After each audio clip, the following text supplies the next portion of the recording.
Gentleman's time has expired. Gentleman yields back. Gentleman from California is recognized for 5 minutes. Thank you, Mr. Chairman. Mr. Hur, I'd like to start off by thanking you for a year of hard work and a comprehensive report. I'm going to try not to provide testimony, as some people on both sides are, or provide conclusions, but I do have some questions that lead me to ask you for conclusions. One question is, were there notes of the President of the United States that dated back to when he was a senator that contained classified information? Among the documents that were recovered during our investigation were marked classified documents that dated back to when Mr. Biden was a senator. When he was in his 30s, 40s, 50s? I believe that's correct. And were there documents from the time that he was vice president? Yes. Okay. So there's been a lot to do about, senility, non-senility, poor memory, and so on.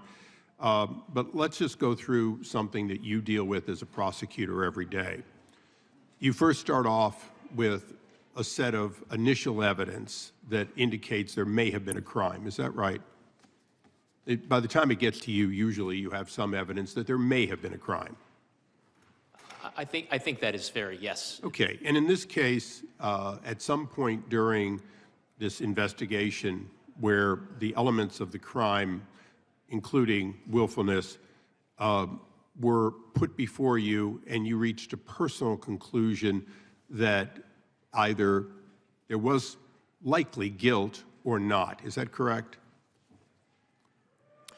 Not provable, not in front of a jury, just personal, because you have to make that decision as part of the case, correct? Correct, and I would say I approach the task as I have been trained to as a prosecutor, which is as on an iterative basis. The investigation is always uncovering new evidence that you incorporate. Right, so both before, during, and at the end, did you reach a conclusion, notwithstanding his current mental state of being an elderly man with a poor memory and so on, that he did in fact deliberately take documents and held them from back when he was a senator, and we're talking about your personal, not that you could prove it, but personally, did you see a pattern that goes all the way back to him being a senator of taking documents, making notes, and taking them and holding them personally? Congressman, I viewed my task as a prosecutor in this matter to determine what I believed the evidence. No, I appreciate that, and I'm not trying to take away from your conclusion. Some others are debating the conclusion. I'm not debating the conclusion. I just want to go through one element that I think is important. Look, you've prosecuted people in the past and failed to get a conviction. Is that correct? Correct. Okay, you're not a 1,000 perfect batting average. Okay. I can't say that. Yeah. So you went into cases thinking that you would succeed and you didn't. One might say you probably declined to prosecute ones that you might have either gotten a conviction or gotten a plea on. Would you say that's fair to say over your long career? I think that's fair because I take the rules as set forth in the Justice Manual seriously. However, I'm going to presume that you would never prosecute someone you thought was outright innocent. Correct. In this case, did you reach a conclusion that this man was outright innocent? That conclusion is not reflected in my report, sir. Right. So you did not reach that conclusion, or it would have been in your report.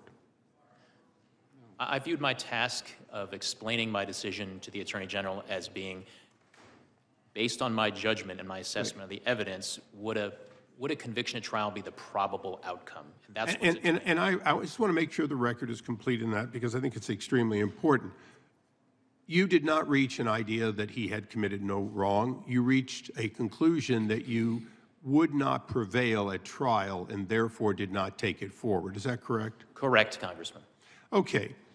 I just want to go through one or two little, these are housekeeping almost. The documents that the president, then vice president, took, which included his own notes, to your knowledge, aren't those covered by the Freedom of Information Act? Potentially. I honestly do not know, Congressman. Aren't they covered by the Presidential Records Act, as every note and every text of the president, the vice president, and members of the cabinet are covered? I think different folks would have different views on whether they're covered by the PRA, Congressman. But isn't it true that he left office leaving no copies of that behind, and that alone was inconsistent with an open and transparent individual, correct?